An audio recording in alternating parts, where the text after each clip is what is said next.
Verse of the day, Psalm 56:3.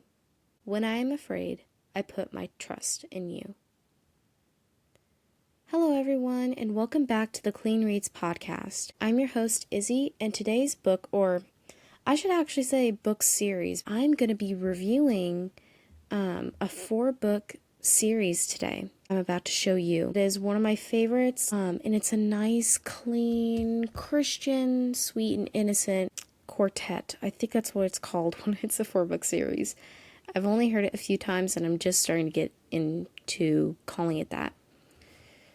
This book series is called Horses and Friends by Morelli Farrell.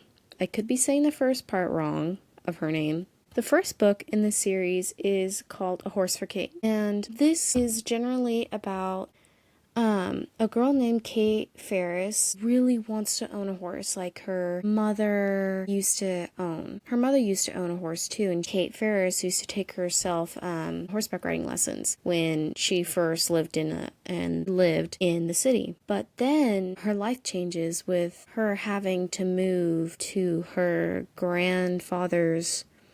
late grandfather's estate, which is an equestrian estate, just for a little while. Discovers a barn and some horseback equestrian equipment, and her late grandfather's property is a horse property, and it has a barn, it has a ton of acres for horses. It was built to contain an equestrian camp or a horseback riding lesson center. One day, she meets a new friend at school whose name is Tori. Tori's very nice, and she's a little bit poor. And please excuse me if I get any of this wrong, or if you've read this and you remember a little bit better than I do. It's been a long time since I've read this. This is probably 3 or 4 years ago that I read this series. One day, while walking with Tori from school or to school, I can't remember exactly, she finds an abandoned thoroughbred horse. And if you don't know what a thoroughbred is, for the non-equestrian listeners, that's basically, you've heard of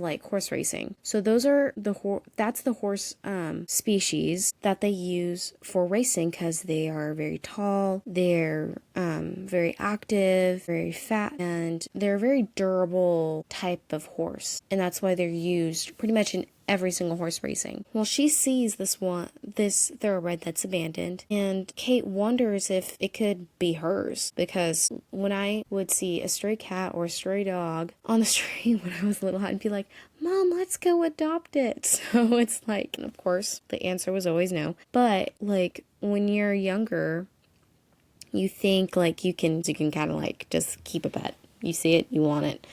It's like wanting a panda at a 10-year-old's face. And it's just very sweet and innocent book. And that's the first book, A Horse for Kate. And she tries to convince her mom to try to get this horse. And it's a contemporary story. There is a boy involved with every single book of the series involves this boy named Colt. And if you are worried that you don't want your child to read a book that has any sort of romance in it, I think other than just slight crush, there's no kissing, there's no holding hands. I don't even know if Kate likes him, she has a crush on him or anything. So if you were looking for a book series to give your daughter, or if you're probably not a middle grader, but if you wanted to read this and not want any romance in it whatsoever, and you wanted something Christian-based, well, this is a great series. This is just the first book. The second book is called Silver Spurs, and this follows Kate along with her wanting to become a serious hunter jumper. Now, a hunter jumper is a person who, on a horse, jumps hurdles. If you're an equine person, you know what I'm talking about. But if you're not, I'm trying to think how I can explain this. She really deeply wants to become a serious horse jumper. Tori cannot afford to enter, I don't think, and she can't afford to own a horse either. Kate tries to convince her family to open up their barn for boarding, and plans a horse show, which I thought that was really cool. I like that a lot. They eventually try to create a horse show with silver spurs as the prize if you win, which makes sense since the second book in the series is called Silver Spurs. But things start to get a little bit messy when Melissa, who's a girl from their school who's more like a bully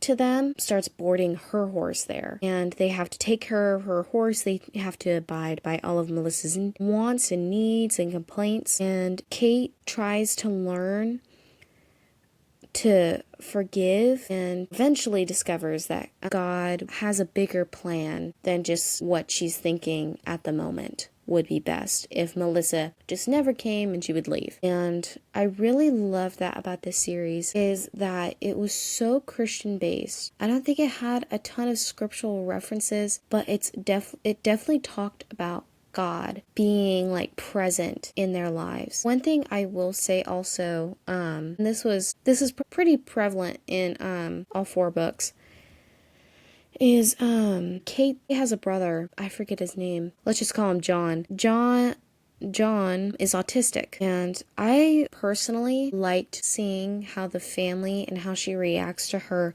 younger brother being autistic.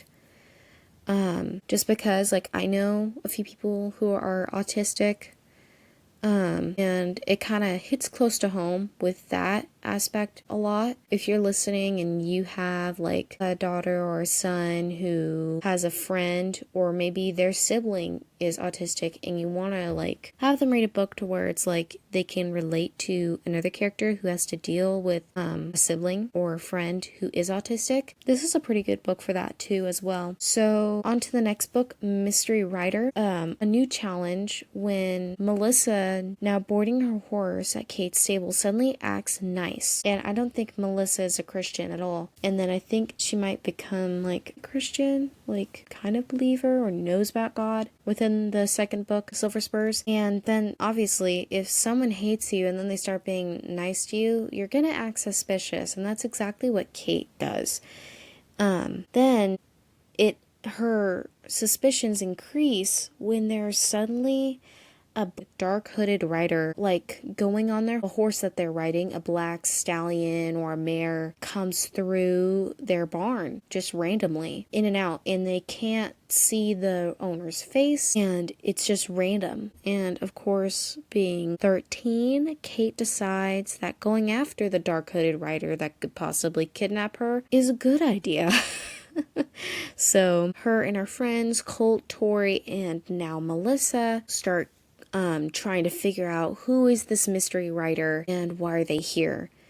And this one was probably, I think, my favorite out of the 3. Like the first and the third book are probably like the ones I remember the most, being it from so long ago. When there's like a mystery to a normal book, I usually like it, especially when it's like there's a hint of danger involved as well. And that's it kind of made me like this one so much. Now the final and 4th book of this series is called Blue Ribbon Trail Ride. Kate and her friends create a horse scavenger hunt, which sounds awesome. And if there was one where I live, I would go to it because I think that's such a cool idea, especially if you're like riding a horse and then trying to find the clues while on your horse. The whole point of this scavenger hunt, Kate being the awesome sister she is raising the money for her autistic little brother to go attend an autistic summer camp so that he can be able to communicate better and improve his vocal skills. And she stores all that money in her mom's old jewelry box. But then the box goes missing. Yeah, someone stole the box full of money that was meant to be for her brother's summer camp. This little quartet, which makes sense on 4 books, this quartet of friends try to find that box full of money again to try to make sure that her brother goes to this autistic camp while on a trail ride. And they try to discover who's the person who stole that money, why are they doing this, and how are they going to get the money in time for this summer camp. I really enjoyed, and that's the last book of this 4-book series. Each rating, I would say probably 11 to 13 years old. I think I read it when I was 12 years old. It's been a while since I read it, being a few years ago. Like, the only, like, grief and sad aspects are, like, the dead grandfather, in the first book, the horse neglect in the first book as well. In the second book, an injured horse, an injury that's derived from, like, riding, just by mistake, that is not described in detail. I think it's either in the first or the second, but I think if you want to skip this part, you can. It'll just take a few seconds for me to sum this up. Tori's uncle gets thrown off of a horse and he lands on his head. He wasn't wearing a helmet. He had to go to the hospital. That's all I'm going to say as far as that, just so that I don't reveal anything apart from the first book. Most of these are from the first book, and that's pretty much all I remember that was within that. And of course, the little brother of Kate has autism, and I really liked that as well. Mrs. Farrell put that in her book. Overall, I think this is a great book. I still remember it. I give all of these, even though I don't remember it that much, I give all of these 5 stars. You should definitely go read it. It's like there are probably about 200 pages plus, and it was funny because when I was first reading these, I thought these books were so huge.